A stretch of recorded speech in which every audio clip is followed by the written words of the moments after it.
Hi అండి. ఈరోజు తమిళనాడులోని సారంగపాణి ఆలయం గురించి తెలుసుకుందాం. ఒకసారి భృగు మహర్షి విష్ణువును పరీక్షించగా లక్ష్మీదేవికి కోపం వచ్చి వైకుంఠం విడిచి భూలోకానికి వచ్చింది. భూలోకంలో లక్ష్మీదేవి పద్మావతి రూపంలో అవతరించింది. ఆమెను తన కుమార్తెగా పొందాలని హే మహర్షి అనే మహర్షి పోత్మరై చెరువు ఒడ్డున తపస్సు చేశారు. తపస్సుకు మెచ్చి లక్ష్మీదేవి 1000 కమలాల నుండి కోమలవల్లిగా అవతరించింది.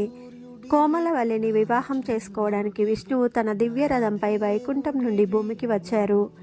అందుకే ఈ ఆలయాన్ని రథాకారంలో నిర్మించారు. విష్ణువు కోమలవల్లిని ఇక్కడ వివాహం చేసుకున్నారు. విష్ణువుకి సారంగపాణి అనే పేరు వచ్చింది. ఈ ఆలయం ఒక పెద్ద రాతి రథ ఆకారంలో ఉంటుంది.